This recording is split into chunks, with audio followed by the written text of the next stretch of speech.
Bab 11. Taat kepada Allah, mencintainya dan mencintai utusannya Nabi Muhammad sallallahu alaihi wasallam. Berfirman-Hu wa ta'ala, Qul in kuntum tuhibbunallaha fattabi'uni yuhibbukumullah. Katakanlah, jika kamu benar-benar mencintai Allah, maka ikutilah aku, tentu Allah mengasihanimu. Quran Surat Ali Imran 31. Ketahuilah oleh kamu sekalian bahwa sesungguhnya cinta seorang hamba kepada Allah dan utusannya adalah bentuk ketaatannya kepada mereka dan mengikuti perintah mereka. Sedang cinta Allah kepada hamba adalah anugerahnya kepada mereka dengan ampunan. Dikatakan, seorang hamba apabila mengetahui bahwa kesempurnaan hakiki adalah milik Allah dan sesungguhnya apa yang dilihatnya sempurna, baik dari dirinya sendiri atau orang lain, adalah dari Allah dan dengan pertolongan Allah, tentu cintanya tidak bisa lain kecuali untuk Allah dan kepada Allah. Hal itu akan menyebabkan keinginannya untuk berbakti kepada Allah dan suka terhadap hal-hal yang mendekatkannya kepada Allah. Karena itulah cinta tersebut ditafsirkan dengan keinginan untuk taat dan dijadikan sesuatu yang akan mendorongnya untuk mengikuti jejak Rasulullah SAW di dalam ibadah padanya dan taat padanya. Dari Hasan berkata kaum-kaum pada zaman Rasulullah SAW, Ya Muhammad, sesungguhnya kami sangat cinta kepada Tuhan kami. Lalu Allah menurunkan ayat ini dari Bishr al-Hafi radhiyallahu anhu. Dia berkata, aku melihat Nabi Muhammad dalam mimpi. Beliau bersabda, Hai Bishr, tahukah engkau dengan apakah Allah mengangkat derajatmu pada kawan-kawanmu? Aku berkata, tidak ya Rasulullah. Beliau bersabda, dengan pelayananmu terhadap orang-orang saleh, nasihatmu kepada kawan-kawanmu, cintamu kepada sahabat-sahabatmu, dan pemegang sunnahku, dan terakhir engkau mengikuti sunnahku. Bersabda Nabi Muhammad sallallahu alaihi wasallam, barang siapa yang menghidupkan sunnahku, maka ia benar-benar telah mencintaiku, dan barang siapa mencintaiku, dia akan berada bersamaku di surga besok pada hari kiamat. Dalam beberapa atsar yang mansur, sesungguhnya orang yang berpegang pada sunnah Nabi yang menjadi tuan dari semua makhluk dan para rasul pada saat-saat merosotnya akhlak dan banyaknya perbedaan aliran, maka dia mendapat pahala dari 100 orang yang mati syahid.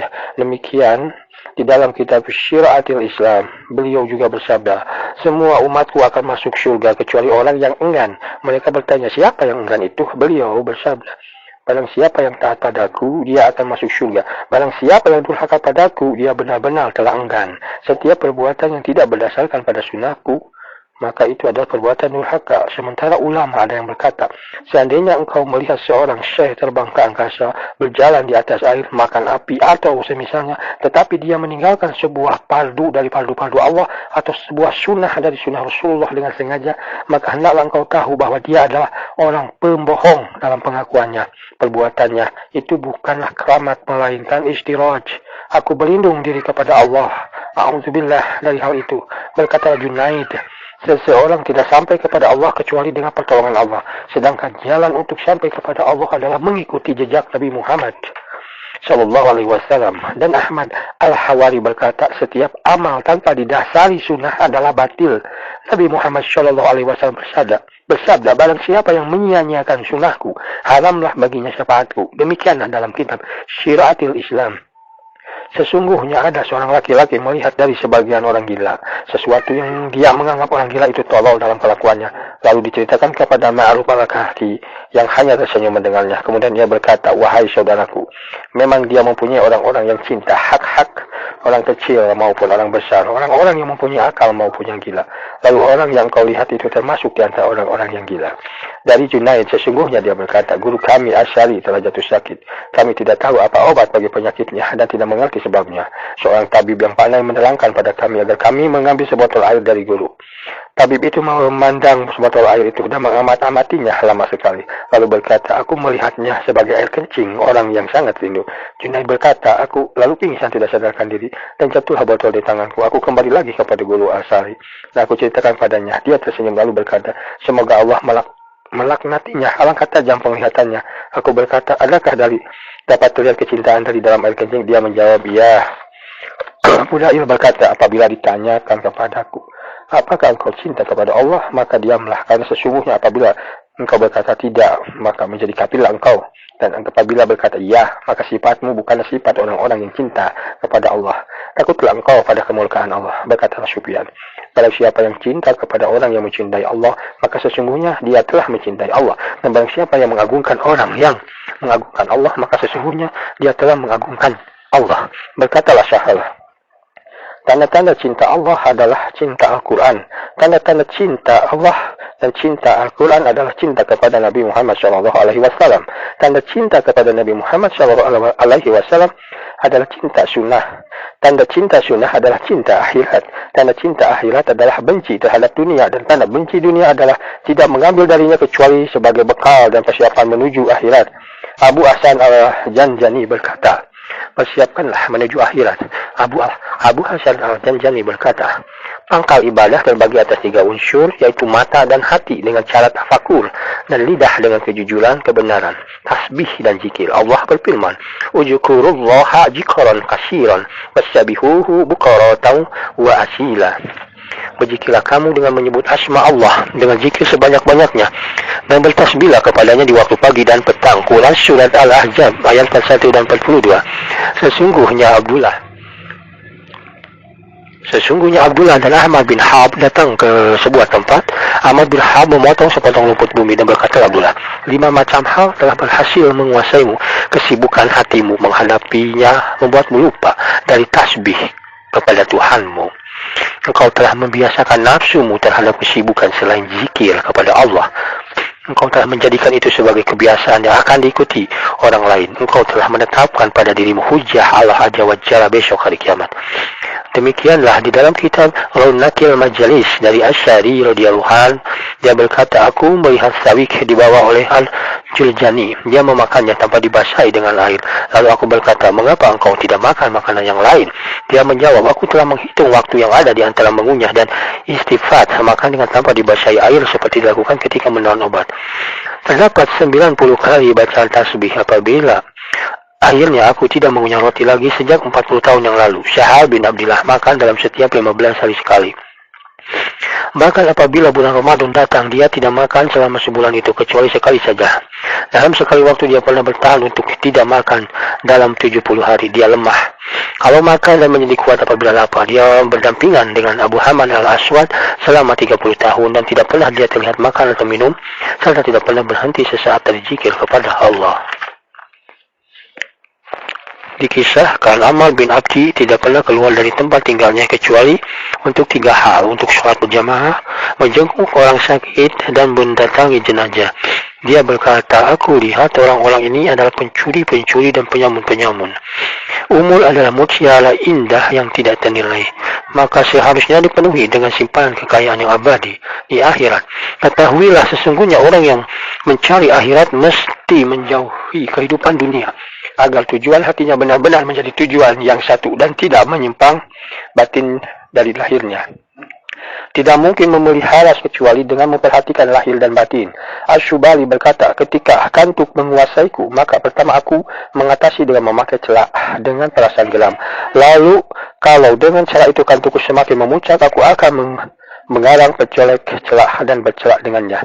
Dikisahkan dari Ibrahim bin Al-Hakim, sesungguhnya dia berkata, ayahku apabila kantuk datang padanya, dia masuk ke laut, dia membaca tasbih, dan ikan-ikan di laut mengerumuninya serta membaca tasbih bersamanya. Sesungguhnya Wahab bin Munabih telah berdoa kepada Allah agar dihilangkan darinya tidur waktu malam. Hilanglah tidur darinya selama 40 tahun. Hasan Al-Halaj mengikatkan dirinya mulai dari mata kaki sampai kepada lututnya dengan 13 buah tali. Dia salat dalam keadaan demikian dalam sehari semalam 1000 rakaat. Al-Junaid mengawali pekerjaannya dengan datang ke pasar. Dia membuka tokonya lalu masuk ke dalamnya dan menurunkan tabir serta salat 400 rakaat. Kemudian baru pulang ke rumahnya. Habsyi bin Dawud melakukan salat subuh selama 40 tahun dalam wudu isya. Maka seyogianya lah bagi seorang mukmin selalu dalam keadaan suci dari setiap hadas yang menghadap kiblat di dalam setiap duduknya, dan membayangkan dirinya seakan-akan duduk di hadapan Rasulullah menurut kadar kudul dan mukarabah, sehingga selalu memperhatikan ketenangan dan keagungan di dalam setiap perbuatan. Dia perlu bersabar menghadapi gangguan orang lain, tidak mengimbangi orang yang berbuat jahat, serta memohon ampunan atas orang itu kepada Allah. Dia tidak perlu membanggakan dirinya atau amalnya, karena membanggakan diri adalah sifat setan. Dia harus melihat dirinya dengan pandangan hina dan memandang orang-orang saleh dengan pandangan yang mengagungkan dan memuliakan. Barang siapa yang tidak mengenal keagungan orang-orang saleh, maka Allah Subhanahu wa Ta'ala menghalanginya untuk berkawan dengan mereka. Dan barang siapa yang tidak mengenal kemuliaan taat, dicabutlah dari hatinya kemanisan taat itu. Fudail bin Iyad ditanya, "Hai Abu Ali, kapan seorang bisa menjadi soleh?" Dia berkata, "Apabila nasihat adalah yang menjadi niatnya, ada rasa takut kepada Allah dalam hatinya, kebenaran ada di lidahnya, dan amal soleh ada di setiap anggota tubuhnya." Allah Subhanahu wa Ta'ala berfirman kepada Mi'raj Nabi Muhammad, "Hai Ahmad, kalau engkau ingin menjadi orang yang paling wira'i, jadilah orang yang mengasingkan duniawi dan cintailah kepada akhirat." Beliau bertanya, "Ya Tuhanku, bagaimana cara aku mengasingkan di dunia?" Allah berfirman, "Ambillah dari dunia ini sekadar makan, minum, berpakaian. Janganlah engkau menimbun untuk hari esok, dan langgengkanlah zikir kepadaku." Beliau bertanya lagi, "Ya Tuhanku, bagaimana caranya aku harus melanggengkan zikir pada engkau?" Allah berfirman, "Dengan cara menyendiri dari manusia. Dan jadikanlah tidurmu adalah salat dan makanmu adalah kelaparan." Nabi Muhammad SAW pernah bersabda, "Mengasingkan duniawi akan memberikan istirahat kepada hati dan badan, sedang rakus terhadap dunia memperbanyak keprihatinan dan kesusahan. Cinta dunia pangkal dari segala kesalahan, sedangkan mengasingkan dunia adalah pangkal segala macam kebaikan dan ketaatan." Sesungguhnya ada sementara orang-orang soleh melewati sekelompok manusia. Tiba-tiba ada seorang tabib yang menerangkan tentang penyakit dan obat. Orang soleh itu berkata, "Hai orang yang mengobati tubuh, apakah engkau dapat mengobati hati?" Tabib itu berkata, "Ya, terangkan padaku penyakitnya." Orang soleh berkata, "Dosa-dosa telah membuatnya gelap, lalu dia menjadi keras, membatu, dan menyimpang. Adakah obat baginya?" Tabib berkata, "Obatnya adalah merendahkan diri kepada Allah, tenggelam dalam ibadah, memohon ampun pada pertengahan malam, dan ujung-ujung siang, pagi, dan sore bergegas untuk berbakti kepada Zat yang maha tinggi lagi maha pengampun, dan mengajukan i'tizal kepada Tuhan yang menjadi Raja lagi perkasa. Ini semua adalah pengobatan hati dan penyembuhan dari ilmu-ilmu kegaiban." Orang salah itu berteriak berlalu sambil menangis dan berkata, "Sebaik-baiknya tabib adalah engkau. Engkau telah mengobati dengan tepat penyakit hatiku." Lalu berkatalah tabib, "Ini adalah obat hati bagi orang yang bertobat dan kembali dengan hatinya kepada Tuhan yang maha dermawan lagi penerima tobat." Dikisahkan ada seorang laki-laki yang membeli budak muda. Budak itu berkata, "Wahai tuanku, sesungguhnya aku ingin membuat beberapa perjanjian denganmu. Pertama, Tuan jangan menghalangi aku dari sholat fardu apabila telah datang waktunya. Kedua, Tuan silakan memerintahku pada siang hari semau Tuan, dan tidak memerintahku di waktu malam. Ketiga, Tuan menyediakan sebuah tempat dan rumah Tuan yang tidak boleh masuk ke dalamnya kecuali aku." Laki-laki itu berkata padanya, "Engkau boleh memiliki perjanjian-perjanjian itu." Kemudian laki-laki itu berkata, "Sekarang lihatlah kamar-kamar itu." Budak itu berkeliling dan dia menemukan sebuah kamar yang tidak terawat di dalam kamar-kamar itu. Lalu berkata, "Aku mengambil yang ini." Laki-laki itu berkata, "Mengapa engkau memilih kamar yang tidak terawat?" Budak itu menjawab, "Bukankah Tuhan tahu sesungguhnya yang tidak terawat itu bila bersama Allah akan menjadi kebun taman?" Selanjutnya budak itu melayani tuannya pada waktu siang hari dan tenggelam pada waktu malam untuk beribadah kepada Tuhannya Allah Subhanahu wa Ta'ala. Pada saat dia seperti itu, tuannya tiba-tiba berkeliling suatu malam di seputar rumah dan sampai tiba-tiba di kamar budaknya itu. Alangkah terkejutnya, kamar itu penuh dengan cahaya, sementara budak itu bersujud di atas kepalanya terdapat lampu dari nur yang tergantung di atas langit dan bumi. Budak itu berbisik munajat kepada Tuhannya, merendahkan diri sambil berkata, "Tuhanku, engkau wajibkan di atas pundak hak Tuanku dan aku melayaninya di siang hari. Seandainya tidak ada itu, tentu aku tidak akan sibuk dalam malam dan siangku kecuali untuk mengabdi kepadamu. Maka sekarang terimalah alasanku itu, ya Tuhanku." Tuannya terus memandangnya hingga pagi terpancar. Lampu itu dikembalikan dan atap kamar menjadi rapat kembali. Dia pulang dan menceritakan semuanya itu kepada istrinya. Setelah malam kedua dibimbingnyalah tangan istrinya. Lalu datang ke arah pintu kamar budak itu. Ia didapati budak itu dalam keadaan sujud dan lampu ada di atas kepalanya. Mereka berdua berdiri di pintu memandangi budak dan menangis sehingga pagi tiba. Tuan itu memanggil budak itu dan berkata, "Engkau merdeka karena Allah, sehingga engkau dapat tenggelam beribadah kepada Zat yang engkau pernah mengajukan alasan kepadanya." Dia lalu menengadahkan kedua tangannya ke langit dan berkata, "Wahai pemilik rahasia, sesungguhnya rahasia ini telah benar-benar terbuka.